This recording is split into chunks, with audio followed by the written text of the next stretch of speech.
Hey everyone, Ross here, welcome back to the channel. Now, as promised guys, I made a build with the M16 with the thermal scope on.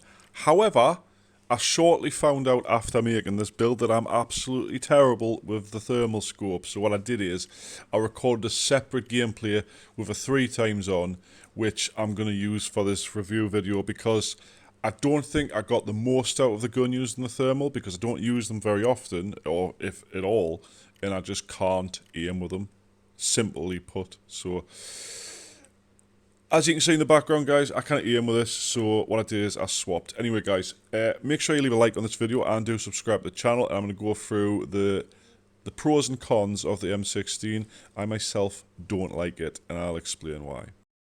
So guys, like I say, the first thing I did was take this friggin' thermal scope off the M16 and put a more clearer scope where I could see a bit better. I went for the new 3x scope.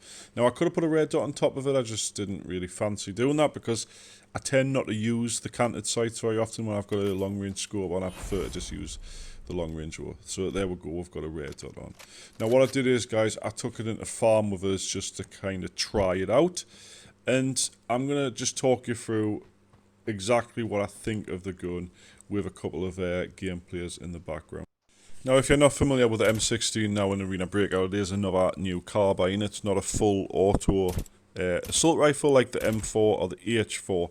Now, this one is burst fire or semi-auto fire, and it's got a sort of like a 2 to 3 shot burst on it, which has got a slight bit of recoil, but it actually is really easy to control it. It's very stable, it's very straight, and it's very sort of like straight firing without much spread on the bullets themselves. And I can see it being quite powerful at long range when you're using decent ammo. Obviously you can see in this video, guys, I'm using FMJ because I'm skint on the early access server, simply put, which I have said in the previous video. I went for the cheaper ammo, thinking it would work just as well as the M4. Now, I'll be honest with you guys, if you think of the M96, currently one of the guns you usually get on a scavenger, they're not very good. Now, these are single fire to start with. Now, in this version, they're burst fire, and the recoil on them's terrible, and the ammo's terrible, blah, blah. Now, this one reminds me of the M96, because the M96 hasn't now got a single fire option, but this one has, but I actually prefer this on single fire to the burst fire. I think the burst fire is very flawed, and it doesn't actually do as much damage as I would like it to. And I do feel like it's easier to hold the button in a full auto sense with the M4 or the H4 than it is to repeatedly tap with the burst fire on it. Now, I'm not saying everybody will hate this gun. A lot of people will like it, they'll like the style of it. I just personally don't like it because of the burst fire. I would rather use an M4 or an H4 because, pardon me, because they use the same ammo, they've got the same attachments on, and I feel unless you're using really, really high tier ammo, the burst just isn't enough to really do any decent damage. I would rather, like I say, a full auto with a 4x or a 6x or something like that with a no recoil M4 build than actually use this gun.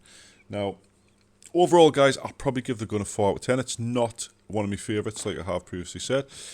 I would love to know your thoughts down in the comments, what you think about the gun, what you think about the red dot that I've just showed in the background, or the 3x and stuff on the gun, and if you really think it'll get used very often, if at all, because I know on the Chinese server at least, not very many people use this unless they're like the spawn on a scavenged or something like that, and I think there's a good reason for that, because it's just, the burst is absolutely terrible.